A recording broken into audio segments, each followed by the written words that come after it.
vai nos falar que Deus ele constituiu o casamento. O casamento é uma instituição divina que Deus trouxe para a humanidade, para o homem e para a mulher. Então Deus ele trouxe, foi a primeira instituição que Deus criou. Assim, quando formou tudo aquilo, formou o homem e formou a mulher. A palavra homem e a palavra mulher no original, no hebraico, é Isha, é mulher, Ishar é homem.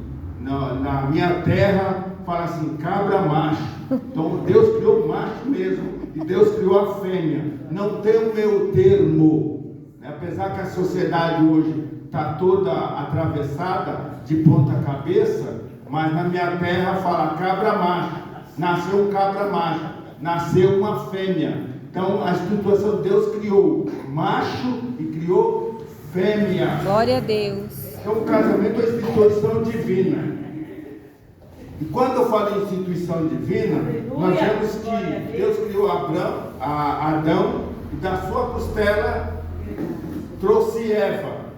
E ali, o casal, eles foram felizes até um período de tempo, período de inocência. Depois, Eva deu ouvido a Satanás, e a partir dali houve o pecado, e a partir do pecado trouxe problemas para todos a humanidade, para todos nós. Já no primeiro problema que nós vamos encontrar é a questão dos filhos ali, quando Caim mata Abel. Depois vai o primeiro homicídio. Depois, e assim vai indo a história. Quando nós chegamos no período patriarcal, que é o período dos patriarcas, nós vamos encontrar ali, nas famílias, vários tipos de problemas que acontecem hoje. Primeira questão de Abraão. Abraão teve várias mulheres, algumas mulheres. Porém, uma das suas mulheres, que era Agar, já teve problema com Sara. Depois nós vamos ver Isaac e Raquel também tiveram problema com seus filhos, que foi Esaú e Jacó. Preferência. Hoje os pais têm preferência para com aquele filho. Devia não ter, mas tem. Toda a família, o pai gosta mais de fulano, a mãe gosta mais de fulano. E vê as consequências que houve com essas famílias. Veja a situação de Abraão, quando ele teve que despedir Agar, mandar Agar embora, ao ponto que o seu filho quase morre, que era Ismael. Mas pela misericórdia de Deus e a oração de sua mãe, Ismael não morreu, porque Deus tinha uma promessa que dele viria uma nação. Filhos bons vai virar uma grande nação. Filhos maus vai vir uma péssima geração. E o que nós estamos vendo hoje são filhos desobedientes a pai, desobediente à mãe. É, Jesus. Por quê? Porque não houve um conselho de um pai, não houve um conselho de uma mãe. E assim vai se indo esta geração de mal a pior. Então, essa é a instituição do casamento. Deus fez a coisa perfeita, porém o pecado trouxe consequências graves para todas as famílias da terra. Mas quando o homem obedece a Deus, a coisa vai caminhando. Em 1 Timóteo, capítulo 3, versículo 12, vai dizer assim, para nós, todos nós, aqui é mais como obreiro, mas todos nós somos obreiros da casa de Deus e da nossa casa. 1 Timóteo, capítulo 3, versículo 12, que diz assim, os diáconos sejam marido de uma só mulher. Hoje, o que mais tem é marido procurando outra pessoa, principalmente nas redes sociais. E aqui está dizendo, marido de uma só mulher, que governe bem os seus filhos e sua própria casa ou lar. Então nós, como obreiros, como homens de Deus, temos que governar bem o nosso lar, para que esta nação, a igreja e o lugar que nos cerca vai bem. Quando o marido, junto com a esposa, não governa bem o seu lar, aí não pode também governar a igreja. Porque os filhos às vezes não obedecem, o pai não instrui o filho, a mãe não instrui a filha, e isso vai trazendo consequência. Hoje, menina de 13 anos já tem relacionamento, tendo relacionamento. Nós vemos isso na mídia, na escola. Por quê? Porque a geração de hoje, ela não ouve os pais. Na minha geração, só de o meu pai olhar para mim, eu sabia se eu ia apanhar ou não. Se o meu pai estivesse na sala com alguém, com uma visita, e se eu cruzasse a sala, eu falei, agora eu vou apanhar. Só no olhar do meu pai. Então, os filhos obedeciam os pais. E parece que aquela geração era próspera. Sim. Era próspera. Porque isso é mandamento. É mandamento de Deus. Quando nós, filhos, obedecemos nossos pais, a nossa vida espiritual, material, ela vai bem. Glória a Deus. Então, aqui está uma recomendação bíblica que nós podemos governar a nossa casa. Tanto a casa física como a espiritual. Eu lembro sempre do pastor Vantur, que ele falava assim, olha, para a sua vida material for bem, a espiritual também tem que ir bem. Então o pastor Vantur sempre falava isso para nós. Então, para a nossa vida espiritual, a nossa casa espiritual, o nosso coração for bem, então a nossa casa material também tem que ir bem. Tem homens que são preguiçosos, não tem coragem de ir trabalhar. Também tem mulher que é preguiçosa. E as mulheres de hoje, não estou generalizando, as mulheres de hoje, as que querem casar, não sabem nem lavar uma louça, não sabem fritar um ovo. Incrível que as mulheres dizem, vamos para tal lugar, vamos comer tal lugar. E como vai formar família? Deus. Como vai formar família? Como vai vir essa geração? Então, Deus, Ele trabalha nas famílias, mas para que um casal estejam bem, um precisa conhecer o outro, porque todos nós temos defeito.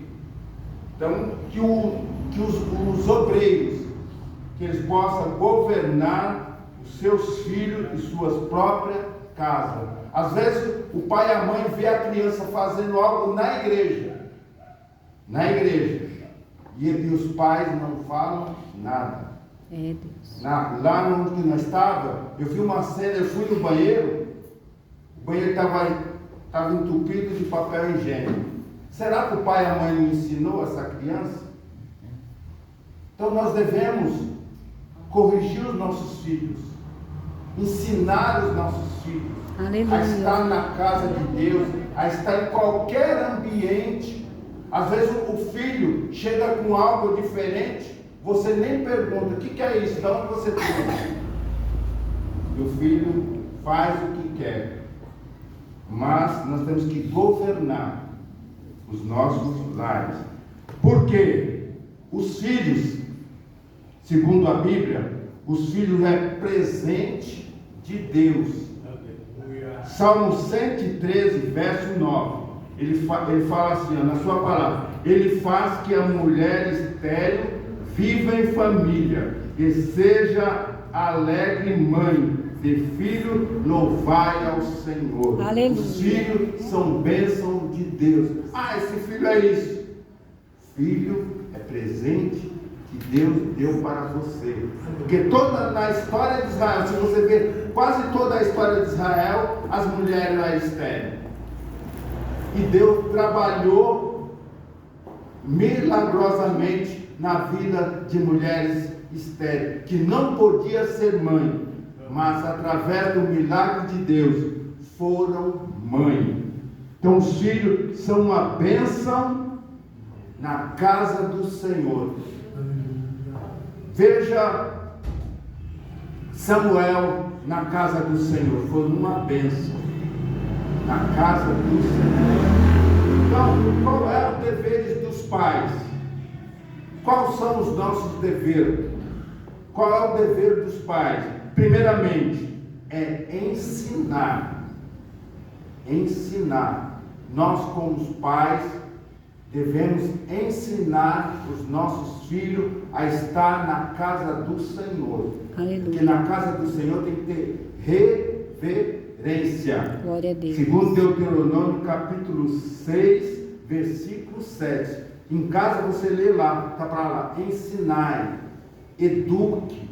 Porque a igreja, ela não educa, ela ensina. E ela ensina a palavra de Deus. Aleluia. Eu acho a coisa mais bonita é quando eu vou trabalhar dia de sábado, os pais levando as suas crianças para a sinagoga. Aquele monte de filho, que judeu tem um monte de filho, vai levando para a sinagoga. Você olha na rua, você vê mais ver.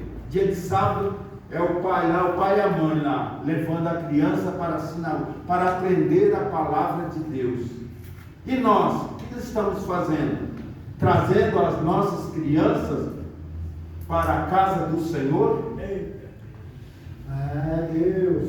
Então nós temos que ensinar, não só a palavra de Deus, mas ensinar coisas que acontecem no mundo, coisas que acontecem na escola, na faculdade, ensinar os nossos filhos. Olha, filho, não faça isso, isso é errado, obedeça os mais velhos. Ensinar os seus filhos para, quando ele crescer, ele ser um bom pai, um bom esposo. Ensinar.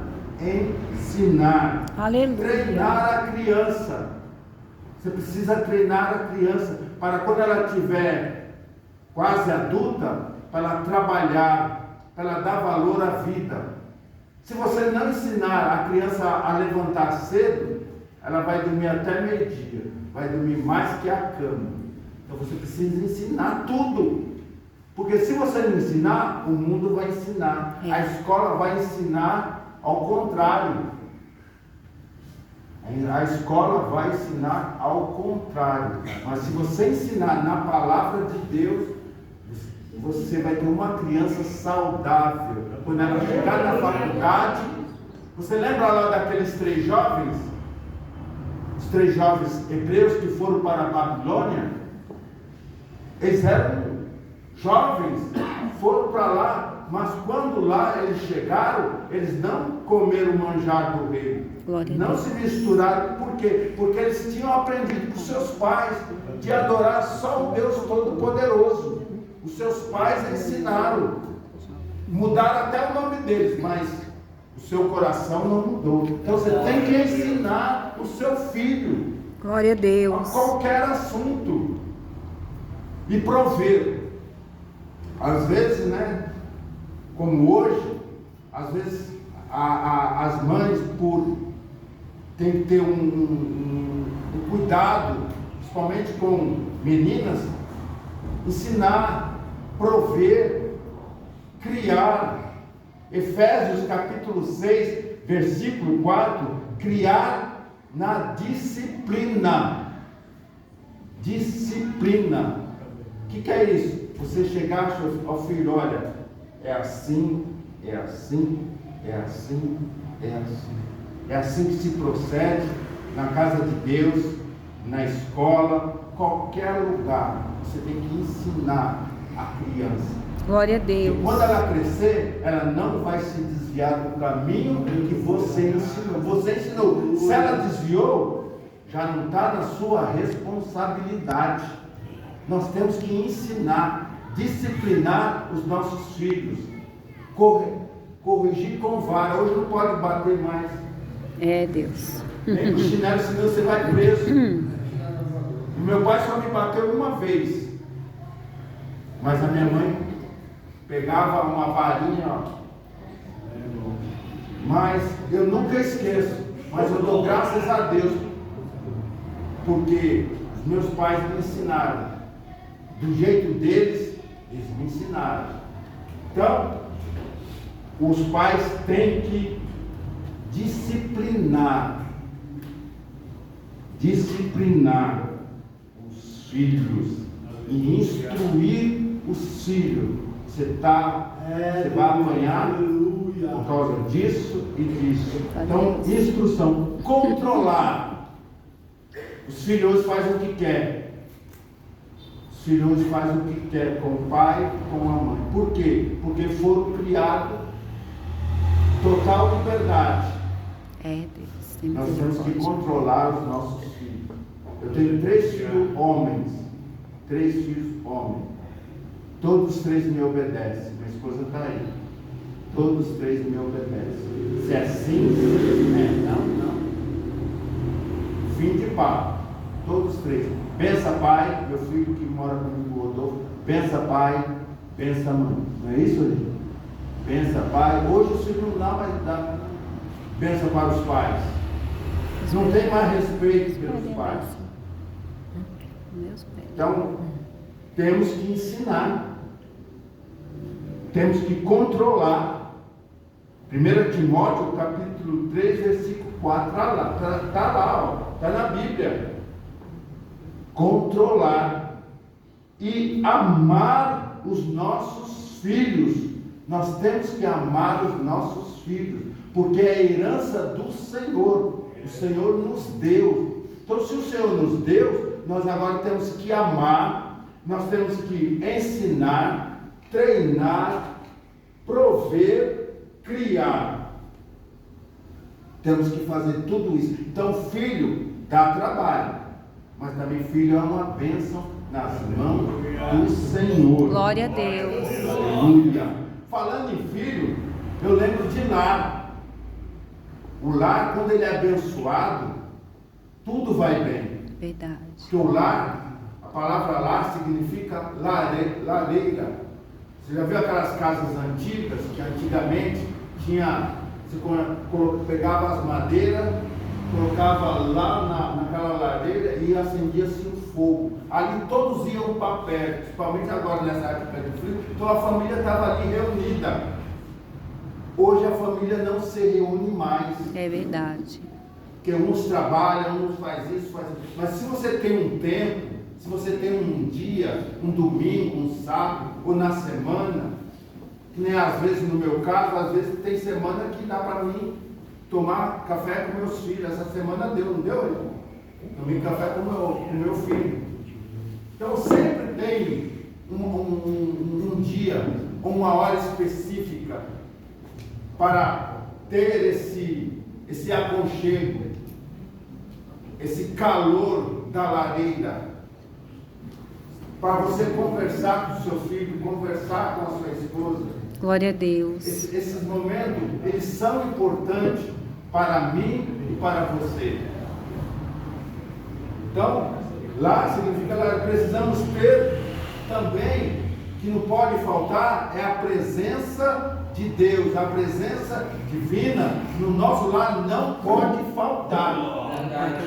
Não pode faltar. Pode faltar o alimento, a água, mas a presença de Deus, a presença do Senhor no lar não pode faltar. Não pode faltar a presença divina. Por quê? Não pode faltar. Isaías vai responder lá, Isaías 43, versículo 2: estarei contigo todos os dias. Aleluia. Então, se tem um lar abençoado, esse lar vai ser próspero e o Senhor vai estar conosco, vai nos confortar nas provas, porque todo lar, toda família tem prova. Prova é um teste. É um teste que Deus vai te testar. Lembra de Moisés? Moisés sabia toda a ciência do Egito. Tudo que em ciência Moisés sabia. Ele mata um egípcio e vai para o deserto. Agora ele vai para a escola de Jeová no deserto. E ali ele vai aprender a ser pastor de ovelhas. Glória a Então Deus. ali foi um teste de fogo. E ele saiu vitorioso. Então Deus, ele testa nós nas provas. Vê a sua paciência, se você tem paciência com o seu filho, se você tem paciência com o seu esposo. Aleluia. Se você não tiver, você pode até perder a bênção. Então nós temos que ter paciência. Então, todos nós, toda a família vai ter prova. Porque é um teste. Então, Isaías 43, versículo 2, estarei contigo nas provas. Outra coisa que eu acho interessante é a fidelidade. No lar não pode faltar fidelidade, que significa a fidelidade para com Deus e para com o seu cônjuge. Hoje,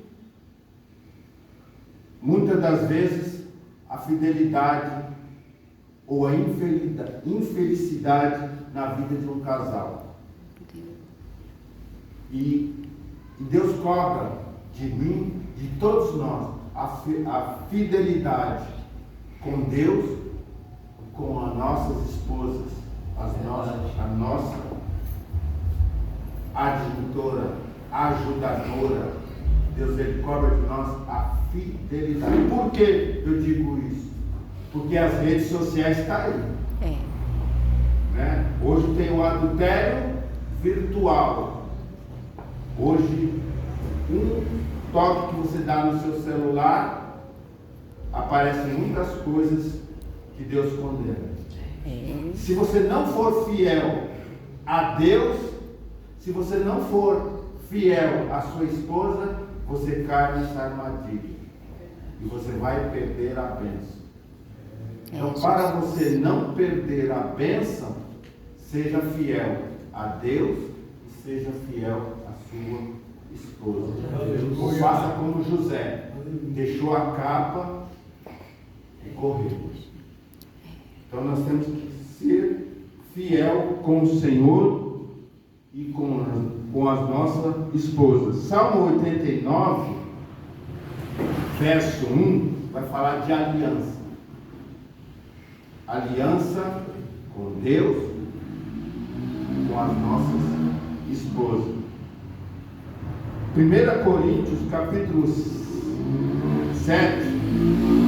o apóstolo Paulo, instruindo aquela igreja, ele vai falar de relacionamento entre casais.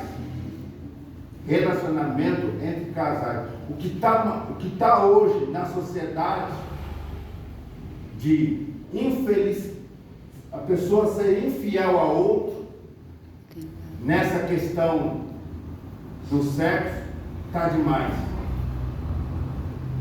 Um amigo meu, irmão meu, nós trabalhamos juntos. Faz 6 meses que a mulher pediu o divórcio. Estavam na igreja. Jesus. Estavam na igreja, servindo ao Senhor. E de repente a mulher falou assim: quero o divórcio. E até hoje ele está chorando, não está entendendo o que está acontecendo. Ei, Jesus. Misericórdia, Então, Pai. houve da parte, a mulher pediu o divórcio.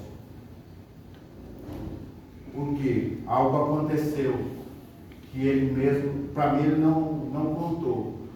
Mas por que aconteceu isso? Só os dois que sabem. Então, Paulo está instruindo aqui os casais a ser fiel um ao outro. Em casa, você lê lá 1 Coríntios 7, você vai entender o que eu estou querendo falar comigo e com vocês. E o inimigo do lar é o adultério. Deus condena o adultério. Está lá em Mateus capítulo 5 e versículo 27. Aí que eu volto a falar do adultério espiritual que está acontecendo na mídia em geral.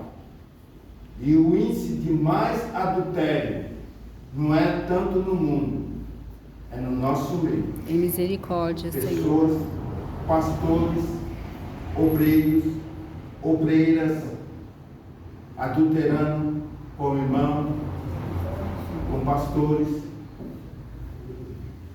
E isso é muito grave. E para que isso não aconteça, os casais têm que estar unidos.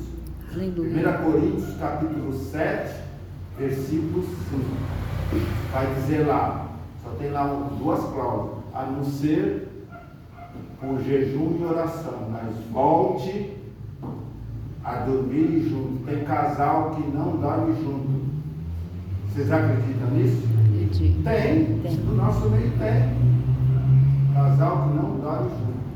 E o inimigo aproveitador como ele é, não perde a oportunidade, ele vai entrar ali. Então nós temos que vigiar.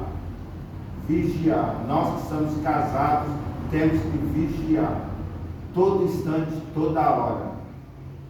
Então os inimigos do lar é o adultério. Tem o adultério virtual. Tá? Então Deus condena o adultério. Mateus capítulo 5, versículo 27. E 1 Coríntios capítulo 6, versículo 9. Não cometa adultério. Não cometa adultério. Ou vice-versa, tanto do homem como da mulher. Então, nessa pessoa que eu conheço, esse amigo meu, não sei se foi ele, eu não sei se foi ela, eu não posso julgar. Mas que estão aí então já deram no processo no divórcio. Misericórdia, Jesus. No divórcio. Lá Israel, quando estava atravessando aquele período, qualquer motivo era, Moisés dava carta de divórcio. Essa mulher é feia, assim, dava-se o divórcio. Deus não aprova o divórcio. Tanto é que está lá em 1 Coríntios capítulo 7, versículo 27, que diz assim, ó, não busque separar.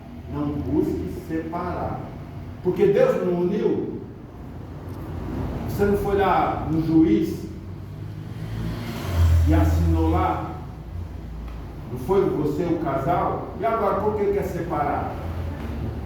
O pastor conta que chegou um casal para separar. Olha, pastor, nós vamos aqui para separar. Tudo bem, o senhor ora por nós? Tá bom, eu vou orar. Mas você me chamaram lá no dia para ser testemunha do seu casamento? Não.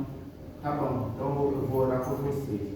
Eu vou orar para que Deus mate o seu marido e você fica ali. Ou vice-versa. Não é assim, então. Então vocês têm que continuar juntos. Busque se relacionar para que Deus possa dar vitória. Então, Deus condena o adultério, o divórcio. Por quê? Porque a mulher, ela é a bênção do Senhor. Está lá em Provérbios 31, 28. A mulher é uma bênção na vida do homem.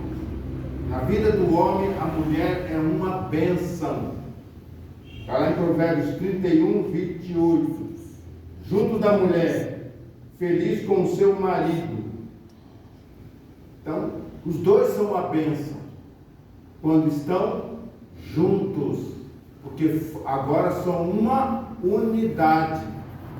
Uma unidade, ela pode ser composta de três, como a Trindade: o Pai, Deus Filho e Deus Espírito Santo.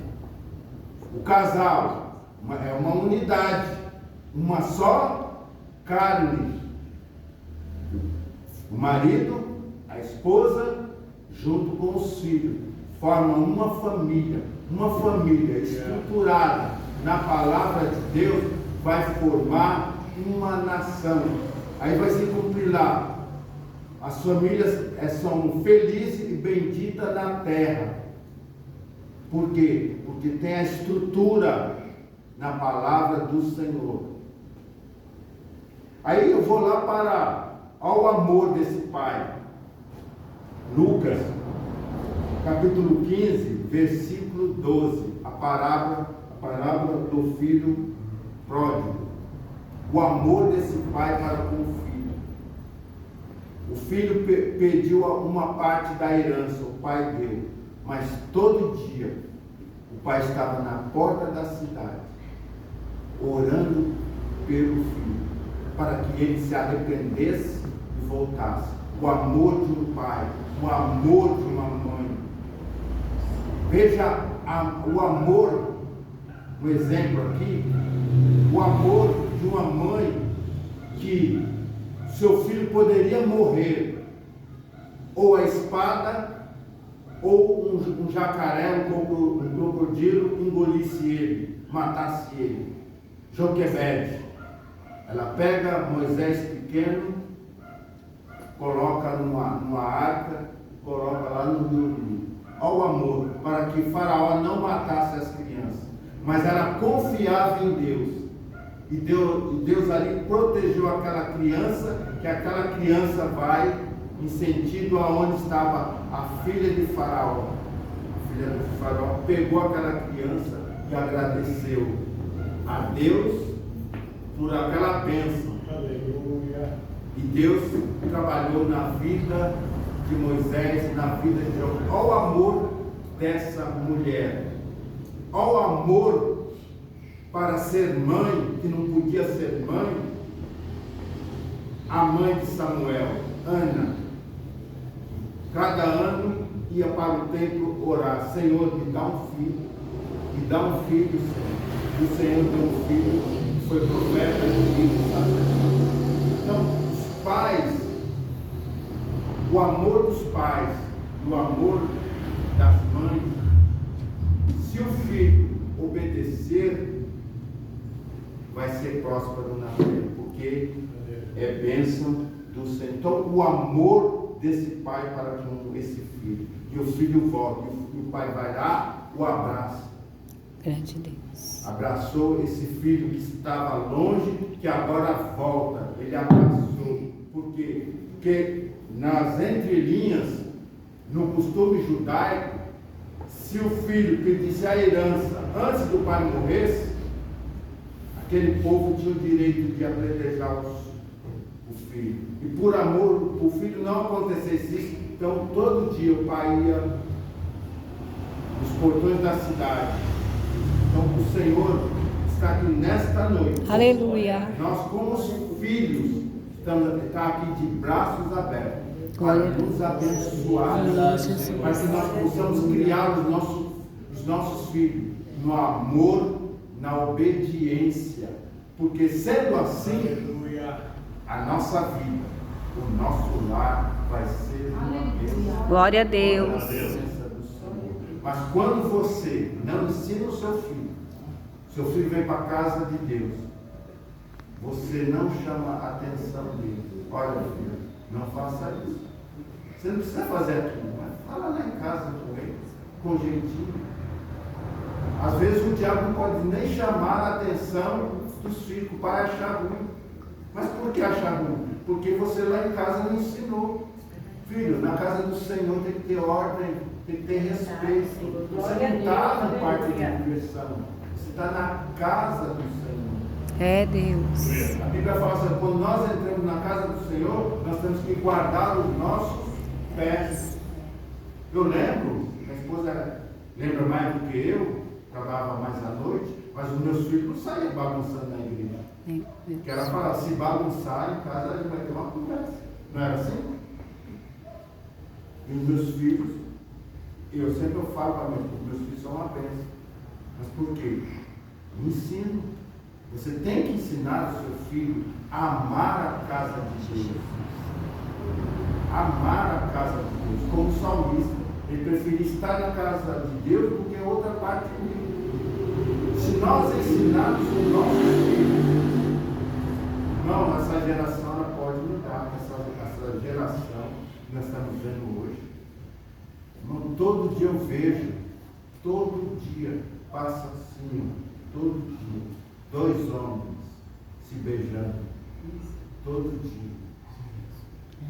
Se minha avó visse isso, mas esses cabras merecem uma pizza. Todo dia, o mundo está de ponta cabeça. Eu vejo isso todo dia. Todo dia eu vejo isso. Não, isso mudou. Não tem nada contra. Estou falando aqui meio baixo. Porque Deus ele criou homem e criou mulher para se relacionar. Para que a humanidade crescesse. E isso, os nossos governos apoiam. Você vai em algumas escolas, lá já tem banheiro diferenciado. Então isso é grave. E o Senhor abomina isso. O Senhor abomina. Viu o que ele fez com Sodoma e Gomorra? Não tem conversa. Veio o julgamento de Deus. E quando vem o julgamento de Deus, só pela misericórdia. Deus ele condena o adultério, condena o divórcio, condena o homossexualismo. Está lá nas cartas do apóstolo Paulo aos Romanos. Os romanos já cometiam isso. E Paulo lá escrevendo. Os homens deixaram o uso contrário à natureza. A mulher deixaram o uso contrário à natureza. E isso perante Deus é pecado. Pecado grave. Vê lá na carta do apóstolo João, no Apocalipse, os efeminados, os adultos, não vão herdar o reino do céu. Não tem, mas Deus é amor. Eu sei que Deus é amor. O amor de Deus é tão grande que nos alcançou. Nós não tínhamos direito, como foi falado aqui, nós não tínhamos direito à salvação. Mas o sangue de Jesus nos purifica de todo pecado e trouxe para nós a vida eterna. Aleluia. Agora, o que eles exigem de nós é que nós ensinamos os nossos filhos a ser obedientes a Deus. Porque sendo obediente a Deus, as bênçãos não vão nos alcançar. Glória a Deus. Como diz o Salmo 23. Mas se nós desobedecemos, vai trazer consequências graves, como teve consequências graves para Sodoma e Gomorra. Até hoje tem essa consequência grave. Que o mar morto é que nem uma concha aqui, ó. Não tem vida. Deus, foi falado aqui, Deus destruiu lá aquela geração perversa. Olha o que aconteceu. Até o ponto que uma mulher chegou a olhar para trás. Não olhe para trás. Vamos olhar para Jesus. Amém, Jesus. Vamos ensinar os nossos filhos no caminho que devem. É custoso? É trabalhoso? É. Mas quando você ensina, você vai ter benefícios lá na frente. Vai ser um pouco. Já pensou você não ensinar os seus filhos? Quando ele casar, ele vai bater na esposa, ou vice-versa. Mas vamos lá. No capítulo de Levítico, capítulo 6, versículo 12 e 13, vai falar sobre o altar. Altar, nosso coração. Como está o nosso coração? Porque o altar, lá naquele altar, tinha fogo. E o fogo é símbolo do Espírito Santo. No lar não pode, irmão, faltar o fogo, faltar o Espírito Santo.